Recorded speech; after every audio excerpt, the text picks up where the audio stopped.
Bonsoir tout le monde, j'espère que vous allez bien. Ici Simon du Sablon. Petite vidéo pour mon site, mon blog de recettes, les saveurs de Simon. J'ai décidé de faire une petite vidéo, ça fait longtemps que je n'ai pas fait. On est samedi soir, puis je savais pas trop quoi manger. Puis souvent, moi j'adore la pizza, puis j'ai dit me regarder ce que j'avais sous la main. Donc c'est un peu une recette, je rappelle une recette sans recette, là, une recette improvisée avec ce que tu as sous la main. Fait que j'ai vérifié mon congélateur, puis j'avais du pain pita. Là, je peux pas virer ma caméra live. J'avais du pain pita. Donc, on peut voir ici les deux petits pains pita. J'avais déjà commencé, puis j'ai pensé faire la vidéo en recette vite, là. Vous montrer un peu ce que j'ai fait. Fait que ici, j'ai du fromage que je vais préparer, puis j'ai de la roquette. Rigoulé en anglais, bien sûr, roquette. Puis j'ai un petit peu de... j'ai des Kalamata tranchés, des olives Kalamata tranchées, les meilleures olives. Là, évidemment, il va peut-être manquer un petit quelque chose. Là, je vais finir dans le fond de mes fines herbes. Je vais regarder ce que j'ai en fines herbes. Moi, souvent, j'aime beaucoup l'origan. Ça va un peu. Moi, j'aime l'origan. Celui ci j'ai de l'estragon. Fait que je vais y aller avec l'origan. L'origan, je trouve que c'est une belle fine herbe. Pour ceux qui font la cuisine un peu, c'est une belle fine herbe pour aller avec la tomate. Il y a basilic aussi. Basilic, j'en ai. Je pense que j'en ai plus du basilic. Ah oui, ici. Il y a aussi le basilic, là, pour ceux qui aiment le basilic. Et moi, ce soir, je vais y aller avec l'origan. Malgré que, tu sais, on improvise à rigoulot, roquette. Non, on va y aller avec le basilic. Je pense que ça va être moins tortueux en saveur. C'est ça l'improvisation, on y va avec ça. Donc, je vais vous montrer, j'ai trouvé une place pour vous montrer. Je vais me mettre sur mon four. J'ai parti mon four à 425. Ça dépend toujours des fours. Le mien, quand même, c'est fort. Je lui mets 425 quand c'est pas du congelé sur les pizzas, puis je mets 450 quand c'est du congelé. Puis la grille, je la mets idéalement, c'est de la mettre au centre du four. Selon votre four aussi, là, si votre four il a tendance à trop chauffer en haut en bas, ajustez votre grille, parce que ça reste des pitas. Des pitas, ça va vite, mais qui vont être quand même humidifiés par le jus de la tomate. Fait que ça va quand même, ça sera peut-être pas trop sec. Moi, ce que j'ai fait, un petit truc. Je prends ma tomate. Quand je mets mes tomates, je prends une des tomates, puis j'éponge le tour de ma pita pour empêcher de trop sécher là, à la cuisson. Je prends ma tomate, puis je vais éponger un peu ici le bord de la tomate. Évidemment avec les mains propres. Comme je disais, ça l'empêche de sécher. Je vais commencer par mettre un peu mettre un peu d'origan. Si je peux y aller avec mon truc. On secoue un petit peu d'origan. Pas d'origan, excusez, j'ai dit origan, je suis astiqué sur l'origan. On va y aller avec le basilic. Juste un peu, on va au goût dans le fond. Donc je vais à peu près, on y va avec ça. Là, je vais aller remplir mon fromage. Donc, après avoir rempli mon fromage, dans le fond, j'ai sélectionné un peu ma roquette. Je commençais à en avoir un peu de la fanée puis qui a jauni un peu. J'ai sélectionné ma roquette, même si c'est marqué prélavé sur le contenant. Moi, je vais la rincer. Puis, comme vous voyez, j'ai une petite essoreuse, là, une petite essoreuse à salade Minus, que je vais essorer ma roquette. Puis, j'ai préparé mes olives. Là, habituellement, je les mets directement dessus, là, mais je voulais juste vous montrer en fond que les olives, si les gens vous trouvent ça trop salé, là, les olives, des fois au goût, là, vous avez les olives, mais quand on les met direct sur la pizza, des fois c'est peut-être trop salé. Vous pouvez les rincer peut-être un peu en dessous de l'eau, puis les égoutter comme il faut. Ça va enlever le plus gros de la saumure. J'ai ramené mes ingrédients sur mon four. Je vais changer ma prise de vue. Je vais vous montrer, dans le fond, comme le montage que moi je fais. Là. Je vais assaisonner un peu avec du poivre. Je vais juste en mettre un peu pour mettre quand même un petit peu piquant là. C'est bien piquant, c'est relatif là, mais moi je suis assez sensible au piquant. Fait que pour les gens là, si vous voulez mettre un peu de piquant, je sais qu'il y en a qui aiment la sriracha ou peut-être mettre un peu de piment de Cayenne. Ça a votre goût. Petite épice qui va chercher une saveur aussi. Le sel, bien sûr, j'en mets pas parce qu'on va avoir nos olives extrêmement salées. Donc, je vais mettre le fromage. Le fromage, je l'ai râpé un peu gros. Si vous voulez qu'il forme plus vite, petit truc, râpez-le plus fin. C'est ce que j'aurais dû faire et que j'ai pas pensé. Mais idéalement, j'en mets pas trop parce que c'est pas nécessairement une grosse pizza, là, c'est vraiment comme une espèce de pâte, là, on pourrait dire, mais pas c'est un flatbread, là, des fois les pains plats qu'on veut quand même goûter la tomate. Donc, je mettrai pas trop de fromage dessus, là, parce que j'étais un type fromage, j'ai tendance à mettre trop de fromage, fait qu'on goûte beaucoup plus le fromage que les ingrédients. Mais bon. Y aller à votre goût. Moi, je prends du marbré. Pourquoi de marbré? C'est un cheddar qui, je trouve qu'il a le fun au look. Ça goûte la même affaire que le blanc, là, pratiquement. Fait que, mais au look, je trouve ça le fun sur une pizza, puis sur des nachos surtout. Moi, c'est un fromage que j'apprécie énormément. Il y a le Monterey Jack qui est très bon aussi. Pour faire ce genre de pizza. Ceux qui aiment le suisse, il faut mettre du suisse. Mais du suisse, c'est très goûteux, hein, fait qu'il faut faire attention. Vous allez peut-être enlever le goût de la tomate. Quel autre fromage aussi? Je trouve moi le brick.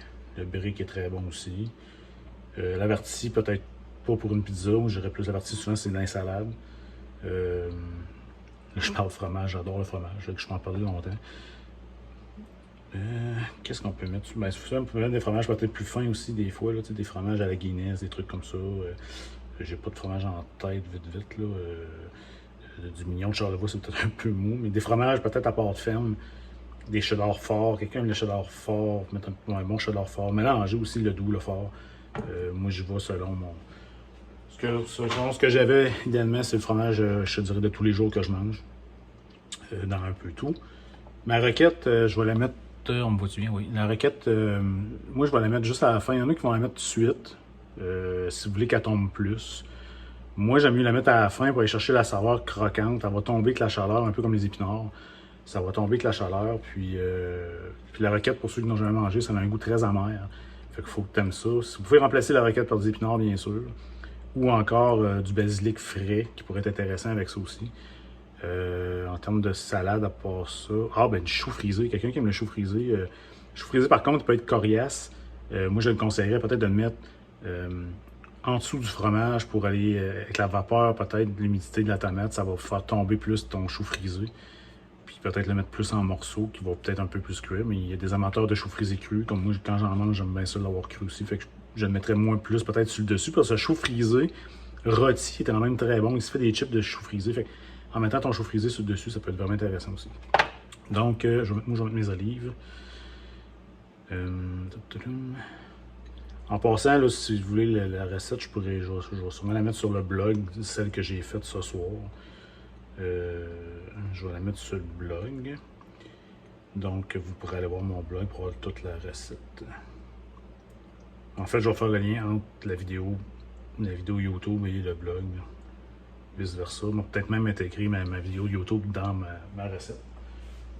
Donc, j'explore mon blog. Ça fait longtemps que j'en parle, que je voulais le faire. J'avais beaucoup de recettes. Je cuisine beaucoup moins depuis plusieurs années. Mais j'avais beaucoup de recettes en banque. Puis les gens me disent souvent, c'est quoi tes recettes? Quand je faisais des publications de recettes. Ils me disaient, c'est quoi tes recettes? Ça, on aime ça. Donc, ça fait longtemps que le blog, j'en parlais, que je voulais le faire. Puis, je l'ai finalement ouvert, ça fait pas longtemps. Mais là, ça fait un petit bout que j'ai pas rien publié. Donc, je trouvais que c'était l'occasion. Ce soir, j'étais tranquille. Ma fille chez son amie. Je voulais me faire une petite soirée tranquille, super relax avec une petite série. Donc, c'est ça. Fait que je vais en profiter pour intégrer ça à mon blog prochainement. Idéalement, moi, c'est pas mal prêt à enfourner. Voilà, j'ai mis au four. Moi, j'ai mis la grille pas mal au centre. Donc, on y va avec ça. Moi, je mettrais, c'est pas peut-être 10 minutes, ça va peut-être être trop. Je vais y aller avec un 8 minutes. Vous vérifiez dans le fond au niveau du fromage, aussi le tour de votre pita pour pas que ce soit trop sec. Si jamais votre fromage n'est pas assez fondu et pita trop sec, vous pouvez peut-être essayer de le mettre à broil, à grill un petit peu vite pour faire fondre le fromage plus vite. Mais ça sera pas, je la ferai pas griller comme bien grillé, là, tout dépend de la pâte de pita. Je pense que ça va être juste fondu, bien straight. En attendant que le tout cuise au four, j'ai décidé de prendre une petite frette, comme on dit, une petite bière. Moi, je prends beaucoup moins d'alcool cette année. En fait, je prends quasiment pas, de temps en temps, une ou deux bières. Dans la fin de semaine, puis encore. J'avais diminué beaucoup sur mais vraiment de l'alcool. J'ai recherché beaucoup des bières sans alcool. Cette année, il y a beaucoup plus de bières qu'avant, je trouve. J'ai essayé plusieurs compagnies. puis Boréal ont sorti des sortes, une bière, mettons, plus légère. En tout cas, ils ont sorti des sortes un peu plus micro-brasserie, je trouve. Et ils ont fait des bières sans alcool, dont ça, c'est une blonde, je vais vous le montrer. C'est une blonde sans alcool, mais en fait aussi une IPA. Moi, je ne l'ai pas nécessairement aimé beaucoup. L'IPA, j'ai trouvé bonne. Elle était bonne, mais c'était pas dans mes préférés. J'aime mieux peut-être leur 3.7 qui est légère, 3.7% d'alcool. Je vais vous montrer un autre sans alcool que j'ai bu cette semaine. Des bières noires sans alcool, on n'en connaissait pas beaucoup, j'avais jamais vu ça. Et Bocale, la microbrasserie Bocale a fait la Trou Noire, qui est vraiment sympathique, je dirais. C'est sûr que c'est sans alcool, c'est une stout, bière noire.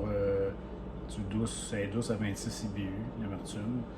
Ici, elle est à 15, c'est encore plus doux. C'est bon, mais moi, ce que j'aime moins dans les bières sans alcool, des fois, pour avoir goûté aussi à la sans gluten, Glutenberg, en font aussi, c'est beaucoup, ils prennent de l'orge. Puis moi, le goût de l'orge dans la bière, je sais pas, il y a quelque chose qui me titille.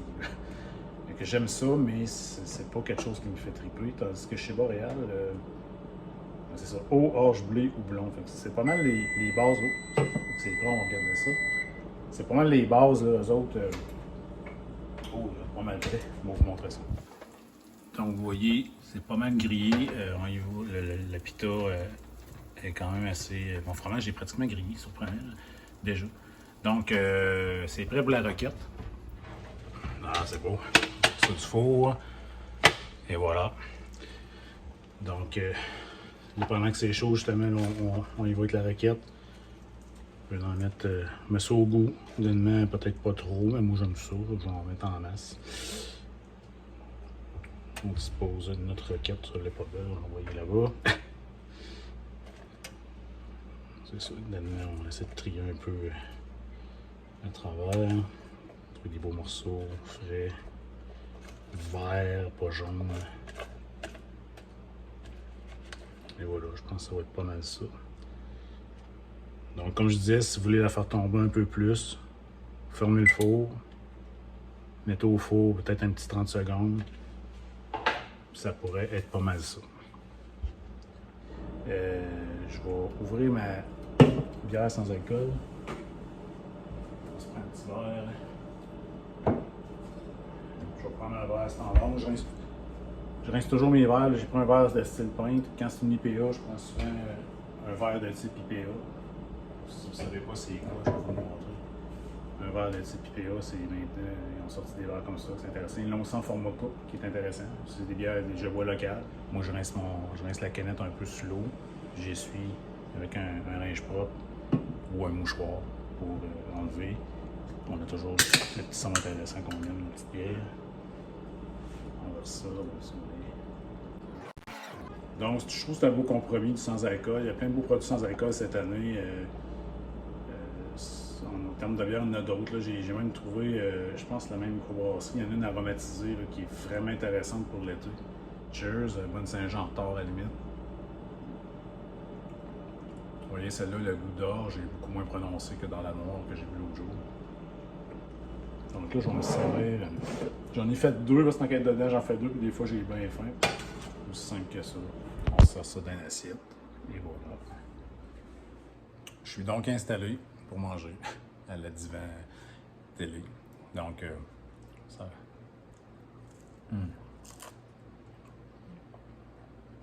Je vais quand même vous donner mon appréciation, mes commentaires.